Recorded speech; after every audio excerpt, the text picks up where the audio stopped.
Bonjour, alors nous allons voir aujourd'hui comment calculer un prisme résultant de l'association de deux prismes par la méthode calculatoire.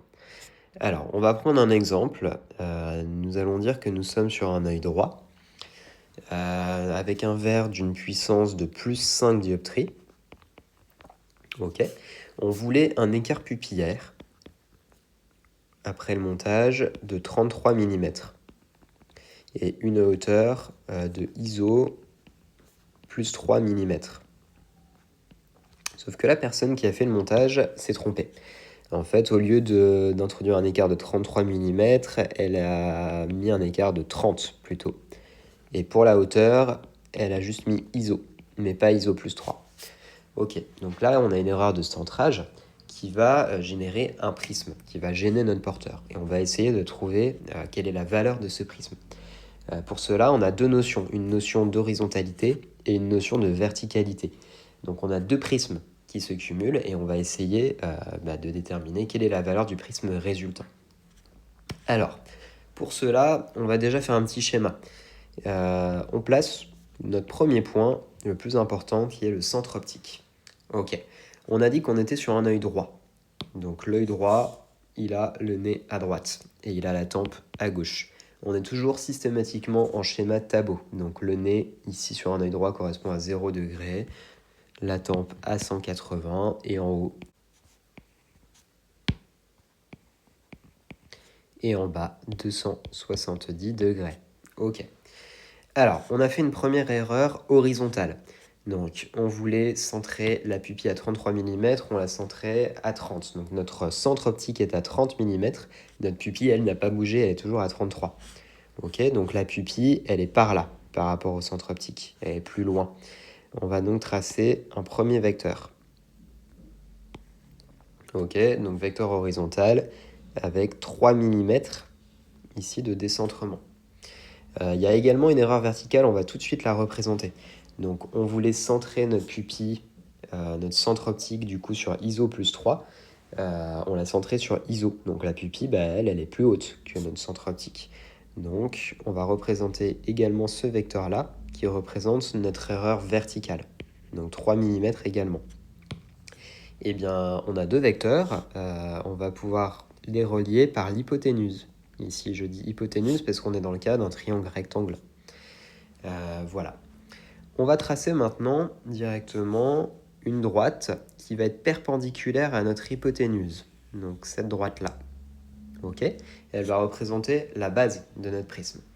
On va également indiquer si on est dans le cas d'un verre convergent ou divergent. On a dit que pour un verre convergent, la figure résultante, c'était un losange. Deux prismes accolés par la base.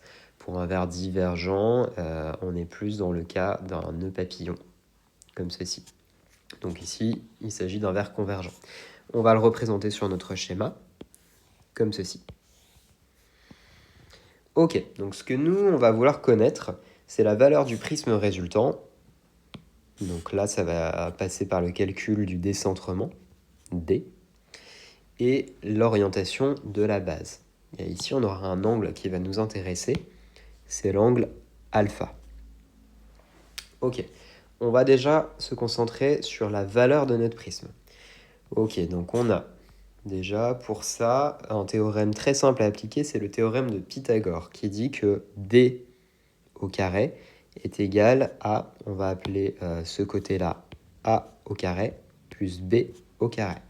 Donc on y va, D carré est égal à A carré plus B carré. Ce qui veut dire que D, notre décentrement total, est égal à la racine de A carré plus B carré. En l'occurrence, D est égal à la racine de 3 carrés plus 3 carrés. Et bien on y va. D est égal, on a dit, à la racine de 3 au carré plus 3 au carré. Donc D, notre décentrement total en millimètres, est de 4,24 quand on arrondit. 4,24 mm. Attention, quand on utilise la règle de Prentice, on va y venir juste après, on va devoir mettre D en centimètres. Ok.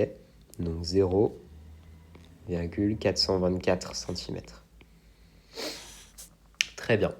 Alors allons-y, justement, nous allons appliquer la règle de Prentice. Donc la règle de Prentice, elle nous dit que la valeur prismatique de l'effet prismatique est égale au décentrement en centimètres multiplié par le dl en valeur absolue et en dioptrie.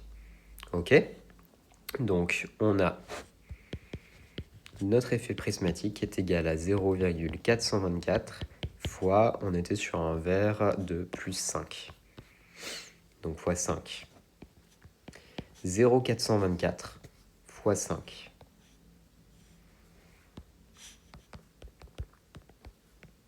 « 2,12. Donc ça, 2,12, c'est le prisme total que l'on a généré par notre erreur. Maintenant, on veut connaître également l'orientation de ce prisme. On va revenir sur notre schéma. Alors, l'orientation de notre prisme, on va la trouver grâce au calcul de notre angle alpha.